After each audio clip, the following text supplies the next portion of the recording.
इस Deepawali box office पर जबरदस्त धमाल देखने को मिला जब सिंघम अगेन और भूल भुलैया 3 दोनों ही फिल्में एक साथ रिलीज की गई। हालांकि इन दोनों फिल्मों की टक्कर की संभावना को लेकर पहले से ये अंदाजा लग रहा था कि कौन सी फिल्में ज़्यादा हिट करेंगी और कौन एक दूसरे को पछाड़ेंगी, लेकिन अब इस दोनों ने मिलाकर एक नया धमाल मचाया है और कमाई के पिछले सारे कीर्तिमान को ध्वस्त कर दिया है।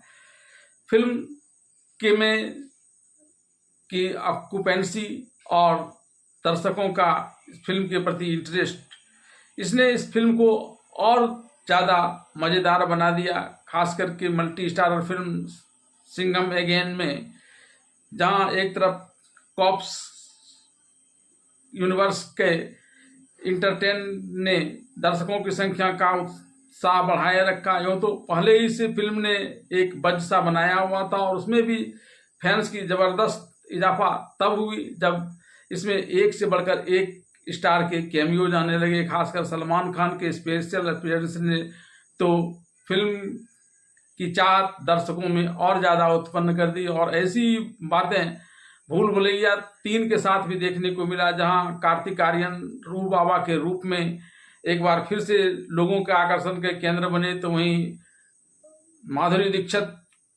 और विद्या बालन के रिटर्न ने भी इसके हॉरर और थ्रिल को बढ़ाकर दर्शकों का दिल जीतने में सफलता प्राप्त की, जिसकी वजह से ये दोनों ही फिल्में इस समय कमाई के सारे कीर्तिमान को तोड़ते हुए धड़ाधड़ आगे बढ़ती चली जा रही हैं।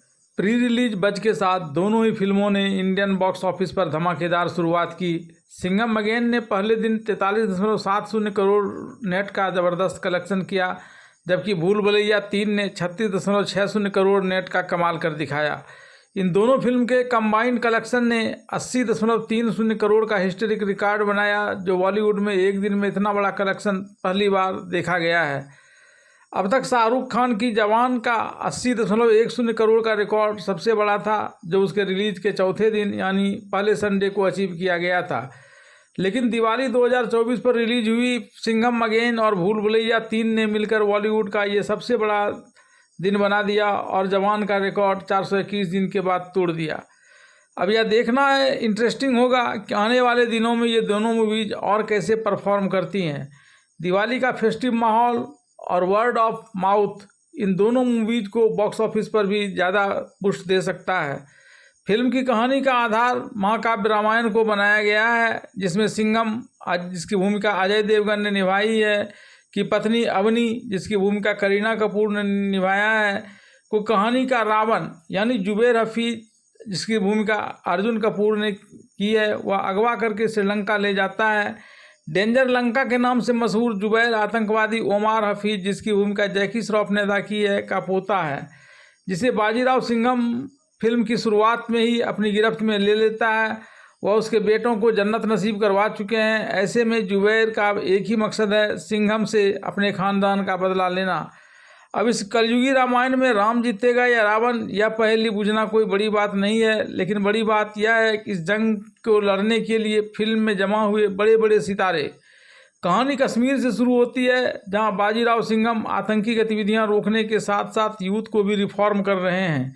यहाँ से कहानी मदुरई पहुँचती है, जहाँ लेडी सिंघम यानी दीपिका पादुकोण की एंट्री होती है, और फिर रामेश्वरम में लक्ष्मण रूपी सत्या जिसकी उनका टाइगर श्रॉफ ने की है, वो प्रकट होते हैं। बाद में सिम्बा और वीर सूर्यवंशी भी यहाँ मिलते हैं।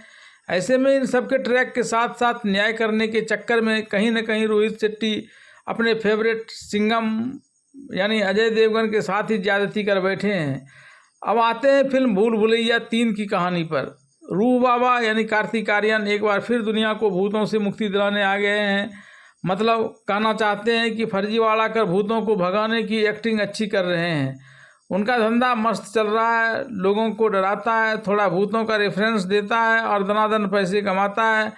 लेकिन फिर रूह बाबा की ज़िंदगी में आती है मीरा, जिसकी भूमिका तृप्ति डिमरी ने अदा की है, और उसकी लाइफ बन जाती है भूल भुलैया। मीरा एक राजघराने से ताल्लुक़ रखती है, उसके पिता खुद महाराजा हैं। अब मीरा रूह को एक हवेली में लेकर जाती है। उसे बताया जाता है कि उसका पुनर्जन्म हुआ है, उसे कुछ करना नहीं है, बस मंजुलिका जिसकी भूमिका विद्या बालन और माधुरी दीक्षित ने निभाई है, को मारना है। अब मारने की जिम्मेदारी उसे मिली है, तो राजघराने का एक पुरोहित जिसकी भूमिका मनीष वाधवान ने की है, वह भी सामने आ जाता है।